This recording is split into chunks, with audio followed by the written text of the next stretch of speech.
Hello everyone, आप सभी का स्वागत है। आज हम लोग ज्योग्राफी का चैप्टर 4 एग्रीकल्चर के इम्पॉर्टेंट क्वेश्चन आंसर्स को डिस्कशन करेंगे। चलिए शुरू करते हैं। इस वीडियो में जितने भी क्वेश्चंस आप लोग को दिख रहे हैं, ये सभी क्वेश्चंस एग्ज़ाम में पहले भी आ चुके हैं और ये रिपीटेडली पूछे जाते हैं। इसीलिए मैंने यही सेलेक्टेड क्वेश्चंस को सेलेक्ट किया है। चलिए स्टार्ट करते हैं। Right 5 main features of plantation agriculture. ये जो प्लांटेशन एग्रीकल्चर है, ये इसके बहुत बार फीचर्स के बारे में पूछा गया है, या फिर बहुत बार ये भी पूछा जाता है 1 नंबर में या 2 नंबर में कि right 2 crops of plantation agriculture. तो उसमें आपका sugar cane, rubber, T, coffee ये सब आएगा। तो इसमें फीचर्स के बारे में पूछा गया, तो आपको लिखना है 5 features of plantation agriculture are: it is mainly done for commercial purpose, large amount of single crop is grown on the same field. The major crops grown during plantation agriculture are tea, coffee, sugar cane, cashew, rubber, banana or cotton. And it required a transport network, and it is majority found in tropical regions of the world. Basically जितने भी ये plantation crop होता है वो tropical area में ही पाया जाता है। चलिए आगे बढ़ते हैं नेक्स्ट क्वेश्चन की ओर। What is the major disadvantage of jhuming?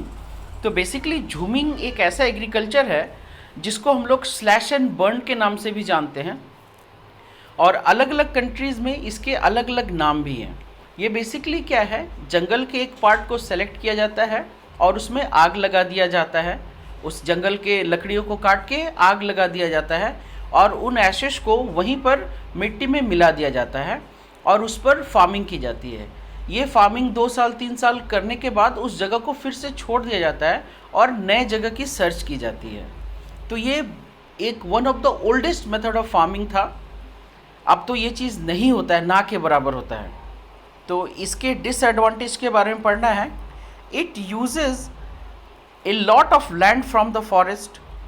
It also needs to burn the trees present in the forest so that they get fertile land. It also pollutes the air because of burning a large amount of trees, and it needs to leave the forest and land fallow for many years. मैंने कहा ना, इसको 2-3 साल खेती करने के बाद इस जगह को छोड़ दिया जाता है। नेक्स्ट क्वेश्चन की ओर बढ़ते हैं। How much annual rainfall is required for the growth of sugar cane crop? तो sugar cane cultivation requires at least 300 centimetres of annual rainfall. Irrigation is mandatory for sugarcane cultivation as it requires a lots of water during and towards at the end of growing period. चलिए next question है, give a reason for jute not being favoured by manufacturer for making packing material. Packing material नहीं बनाने के लिए, मतलब packing material में jute को support नहीं करने के पीछे क्या रीज़न थे? दैट मीन्स जूट के कुछ डिसएडवांटेजेस होंगे, तो उसके बारे में पढ़ना है। तो क्या है ये? The jute gets damaged easily. The jute is a biodegradable material and that's why it doesn't have a long durability. The strength of the jute is not that great as compared with the plastic polymers which are used for making packaging items. तो ये जो difference है, इसके चलते jute को packing material के रूप में यूज़ नहीं किया जाता है। चलिए आगे बढ़ते हैं। Give a reason for not reducing input duties on agricultural product. ये क्वेश्चन कह रहा है कि एक रीज़न बताना है कि जो इंपोर्ट ड्यूटीज़ लगता है उसको रिड्यूस नहीं करने का एक रीज़न बताना है. The reduction in import duties on agricultural products have provided to detrimental to agriculture in the country, because when a country imports goods from other countries, a tax is levied on the agricultural goods. This is called the import duties. तो import duties अगर नहीं लगाया जाएगा तो इसके बहुत सारे reason है, इसको समझना होगा। ये टॉपिक है कि इम्पोर्ट का मतलब होता है कोई मटेरियल जब बाहर से हमारे देश में आता है तो उसको हम लोग इम्पोर्ट कहते हैं, और जब हम कोई मटेरियल को हमारे देश से बाहर भेजते हैं तो उसको एक्सपोर्ट कहते हैं। ये इम्पोर्ट हुआ मतलब बाहर से आया। अगर इंपोर्ट ड्यूटीज़ नहीं लगाया जाएगा तब तो वो मटेरियल बाहर देश से हमारे देश में आएगा, तब वो क्या करेगा, हमारे देश में जो मटेरियल है उसकी वैल्यू कम हो जाएगी। और साथ ही साथ तब तो दोनों चीज़, क्योंकि आप जब इंपोर्ट करके ला रहे हैं तो आपको रास्ते का भी ट्रांसपोर्टेशन चार्ज लग रहा है, और यहाँ पर अगर ड्यूटी नहीं लगाया जाएगा तब हमारे कंट्री का जो लोकल प्रोडक्ट है उसकी वैल्यू मार्केट में गिर जाएगी, ख़त्म हो जाएगी। इसीलिए ड्यूटी, इंपोर्ट ड्यूटी लगाया जाता है। नेक्स्ट है, name 3 crops which are grown in commercial farming, तो rubber, sugar cane and maize. Name some primitive agricultural farming practice followed in south east Asia, तो ladang in Indonesia, ray in Vietnam are some primitive agricultural practice in south east Asia. Which state in India witness a successful green revolution, तो that is Punjab. Green revolution जब after independence start हुआ था तो वो पंजाब में ही start किया गया था, क्योंकि पंजाब का जो एरिया है, एग्रीकल्चरल एरिया है, वो ग्रीन रेवोल्यूशन को सूट कर रहा था।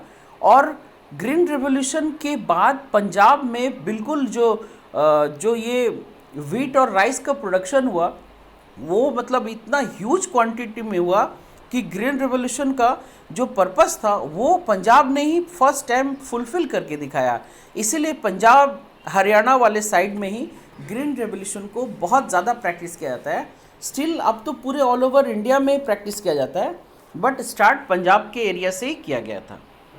नेक्स्ट है, describe the geographical condition required for the growth of a rice.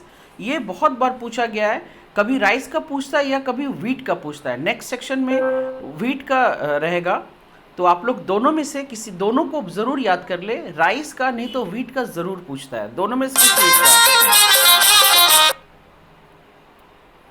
चलिए नेक्स्ट क्वेश्चन में आते हैं कि describe the growth geographical condition required for the growth of rice.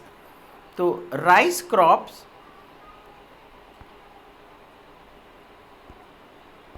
Call आ रहा है, ज़रा डू नॉट डिस्टर्ब लगा दूँ। Rice crop needs a hot and humid climate. It is best suited for the regions which have high humidity, prolonged sunshine and an assured supply of water.